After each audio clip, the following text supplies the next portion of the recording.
Greetings and salutations, my beautiful people. Welcome to the Kadikara Show. I have to do the dirty deciding what needs to be slaughtered or salvaged. Sorry, that's the wrong. Chickadee China, the Chinese chicken. You have a drum chicken. Park Life. It's Tom. It's Adam. We are wacky bonkers. Should we do that sitcom thing where they're like, they go back to back, like, oh, what wacky bonkers? It's Friday, isn't it? And it's some news. Thank the Lord. We have details on plans changing from this week's episode of Raw. We're getting reports of tension between AEW and New Japan. And a huge Impact World title match has been teased. We'll get to that in a bit. But first, oh my God, breaking news from the Breaking News Fairy. And it's to do with that meeting that WWE held post-Saudi Arabia, Adam Pacitti. That's right. This is courtesy of the Wrestling Observer newsletter. And I think it's worth mentioning before we get into this that, Dave hasn't perhaps had the best of week. He was called out by Seth Rollins and all the stuff for misreporting, which he's since apologised for. So I guess as with any wrestling news source, take it with a pinch of salt, right? There's your salt. You make up your mind. Courtesy of the Wrestling Observer, there was a feeling that saying anything won't do anyone any good, and that was the correct call. So talent were largely silent in this meeting, which was chaired by Vince, and all of the WWE talent and a few execs were there as well. Randy Orton said something, that he was just trying to break tension by being funny, and Vince said, "Anybody else just want to kiss my ass? I can't do it. Go ahead." Anybody else want to kiss my ass? Right. The meeting was about to wrap up, according to this report, when Paul Levesque called out Carl Anderson for making a remark on Twitter about who's going to be the locker room leader on Monday. So this is, relating to a tweet that he made where he was basically saying, like, who's going to step up and who's going to represent the boys, but also, is that going to be Seth, basically, I think was the insinuation there. Who's going to be representing the boys, who's going to be the company man. It's a little bit of an elbow in the ribs. From Big Carl. And perhaps that was a little bit unnecessary. I don't know. But a lot of guys were obviously very upset. They were stuck over there in Saudi Arabia, and tensions were high. Sent out though. There were, for sure. Worse sent out than that one. It was interesting that Triple H called that one out. Yeah, true. Yeah, I mean that it's probably not good for morale either, is it? Those good brothers, they like having a laugh on Twitter. They like winding people up. And maybe it was that, but maybe it was a bit poorly timed. I don't know. It didn't offend me anyway. Anderson apparently didn't say much of anything. It's reported here, the situation with Anderson was besides that remark, he tried to be funny by teasing the idea that he was mad and wouldn't go back, only to joke about it, saying that he needed to pay for a new pool. So he was just messing about, but obviously, when tensions are high, an awful PR time for WWE, everybody wondering what the hell is going on, maybe that wasn't the best time to do it. I like the honesty of the fact that, look, I've got to get a new pool. Yeah, right? Sometimes we just want to buy ourselves nice things. I've only got two. Yeah, would you have gone to Saudi Arabia for $100,000? You can't ask me that. No, I wouldn't. Yeah. If I was in the position to sell, you can't ask me that. Would you sell out for $100,000?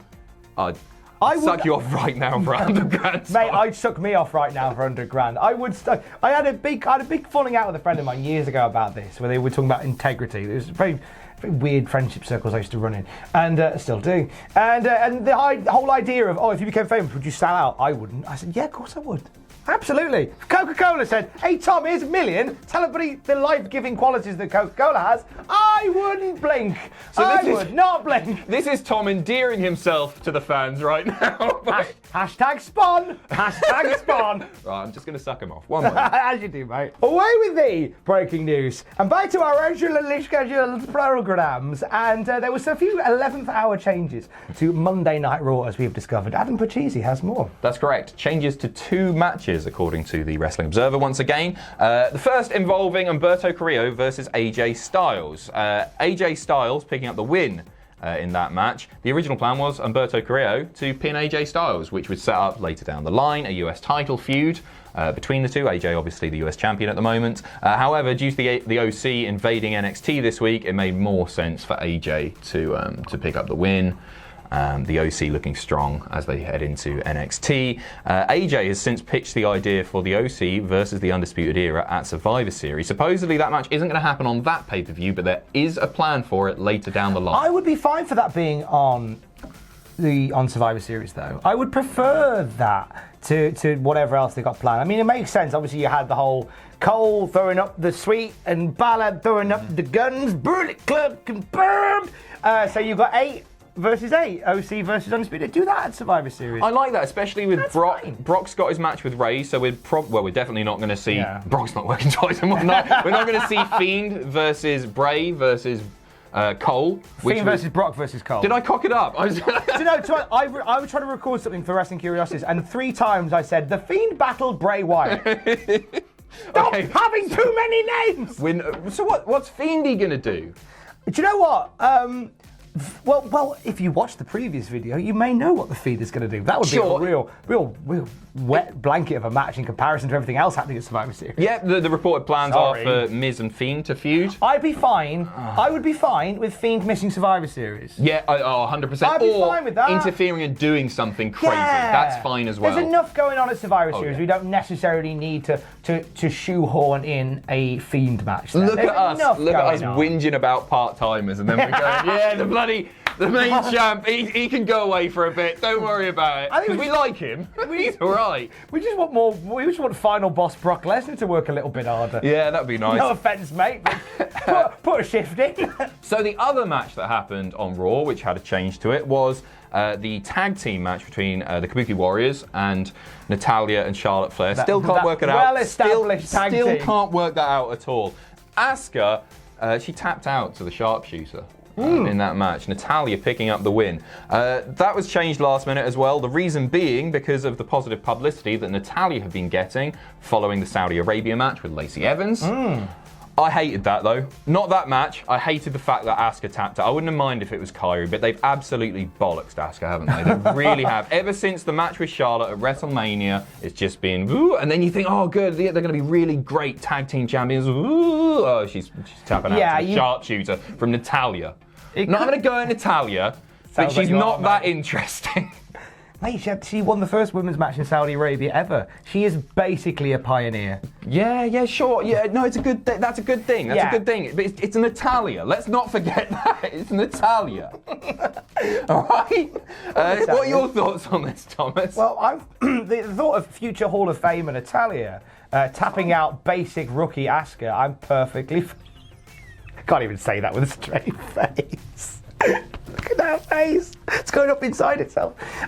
It didn't need to be a submission. If you desperately and I have this weird kink about tag teams. Not a sexy kink either. The whole idea that an established tag team should on any given day be able to beat 2 singles competitors because the singles competitors are in the tag team realm. Right. Therefore, if you just throw 2 singles people together and put them against an established tag team, they should lose because they don't have the dynamic and the skill and the technique that a tag team does. Yes. You know. Yes. Oh, hi, Mark. It's so simple. It's basic. So I think that, okay, if Natalya was going to win, a pinfall win, that discus lariat. And Kyrie as well. And I love Kyrie, but rebuild Asuka. You cocked it up so much. They did. Look, they did. I must say, they did with, and again, NXT. This is why I love NXT. Last week on NXT, they had a short and snappy video package for the Kabuki Warriors, which featured the song "Karate" by Baby Metal, which should be their theme tune, not that weird hodgepodge they've currently got. That mashup. Yeah. Okay, right. While we're here, Lazy. While we're here. Done, right? You've still got Kyrie's yo ho ho ho thing. She's been the pirate Yo ho stuff. ho ho. Oh, it's coming back for WrestleMania, isn't it? Big pirate ship at WrestleMania. It's coming back. What a dream that would be. Yeah, Natalya. I get why they want to keep Natalya hot, but here's an idea: don't put her in that match.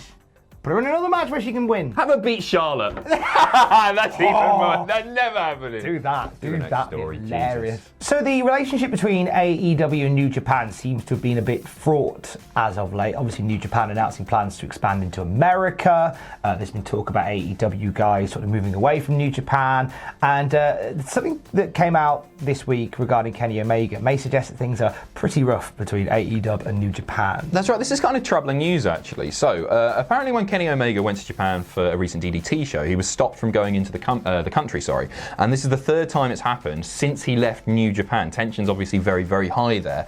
Something happened where there was an attempt to get him banned from going to Japan for 10 years. Now, that might seem absolutely crazy because, hey, it's wrestling, right? But Bushiroad, the parent company that own New Japan, they have fingers in an awful lot of pies, and it's believed that they have a lot of influence, perhaps with the government, trying to get a top wrestling star banned from that country. Wow. It's pretty nuts, that, isn't it? Yeah. It's got to be mentioned that Jericho has an upcoming match with New Japan. Apparently, that's a completely separate deal. Yeah. That's still on the table. That's still happening. But yeah, this is crazy. I guess what this suggests most of all is that it's more unlikely than ever that we will see that AEW New Japan relationship really sort of become strong. It feels like New Japan is going out and doing its own thing now. I think for the longest of time, well, it has done in Japan anyway, but now it's always had people in companies that it's worked with across the world. So obviously you had a strong relationship with New Japan and AEW in previous years, or All Out, as before it was AEW. Relationship with Ring of Honor, had a relationship with Rev Pro in the UK. It looks like New Japan is just going, we're just doing our thing now. We're just going to forge our own path. I believe the Rev Pro shows are continuing, but it certainly seems that a relationship with AEW is unlikely at this point. I'm very intrigued to see how this pans out.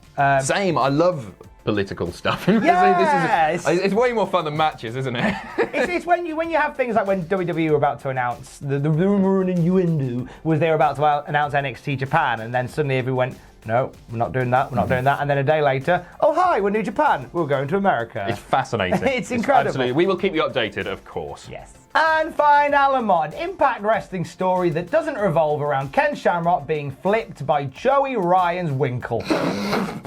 Winkle? Okay, sure. Thanks for setting me up with that, Tom. So, Impact Wrestling have announced an upcoming pay-per-view in January on the 12th from Dallas. It's called Hard to Kill. Oh, imagine that was a WCPW show. Hard to Kill! I sang every single one of them. They have a press conference this week for it. The only two talents pushed currently are the champion Sami Callihan and Tessa Blanchard, and all signs are currently pointing to a big old world title match between those two. Tessa Blanchard taking on Sami Callihan for the Impact World title. Yes, please. Thoughts? I'm ready for this. Yeah, me too. I'd love to see this. I'd love to see Tessa win it. I don't care if she wins it in January or if it goes on a little bit longer, because there's definitely room for that feud to continue if she doesn't capture it in January. But what an accolade for Tessa. She's a future star. She's already a star, but she's going to be massive without a doubt. Sammy's great too, friend of the channel. But yeah, yes please, yeah. Impact Wrestling have gone through a lot of sort of butterfly, back into cocoon, back into butterfly, back to cocoon stages. I think we're on like reboot 47 of NWA TNA /TNA Wrestling /Impact Wrestling /GFW Wrestling /TNA GFW /Impact Wrestling /Impact. We need Hogan back is what you're saying. Yeah, basically, get Hogan and Dixie back amongst it. So we're on quite down the road in terms of reboots, but this has genuinely been a really strong product that Impact Wrestling have put out as of late that is criminally under research, by us included. We don't talk enough about Impact Wrestling. There is so much wrestling that we don't talk about that we need to talk about more, and Impact Wrestling is one of those. And Sami Callihan has been a star this year in 2019, as has Tessa Blanchard. These two headlined a show a few months back, non-title affair, and they had a blinder. Sami Callihan won, and the story that came from that just goes beyond gender. There's the story of two very different wrestlers, and the one who simply just cannot quite beat the other. And Tessa Blanchard has taken Sami Callihan to the absolute limit, but can't quite beat him. And I kind of hope that if this is the match that they put on as the main event in Dallas, Texas for Hard to Kill, I hope she doesn't win, because I want her then to win after. Sure. We're too, we want stuff too quickly as wrestling fans. Mm-hmm. I am happy for this to build for a little while longer. Have her get like that close. And have her not win, and then the next one win. But either way, Tessa Blanchard to become the first female Impact World Champion. I am here for this. Agreed. Couldn't agree more. Put the best wrestler at the top of the food chain. You buried the entire Impact roster there. No, she's up there. She's up there for sure. She's amazing. If you're going to do it in order of like the most powerful, you've got Tessa Blanchard, Joey Ryan's Winkle, maybe the world's most dangerous man, Ken Shamrock, maybe. I mean, I might possibly put Falabar above him. I don't know. Don't tell Ken I said that. He'll be furious. And then Jeff Leonard Jarrett on the fourth place. ties it nicely back to earlier. If you watch the earlier video, you'll get that joke. Should we run the outro? Is it my outro? No. Damn it. Thanks very much for watching, and let us know what you think in the comments section down below. You can follow Cultaholic on Twitter at Cultaholic and on Facebook at facebook.com/Cultaholic. If you enjoy what we do, then please do check out our Patreon, patreon.com/Cultaholic, where you can pledge. And don't forget, of course, most importantly of all, to hit subscribe and to join us.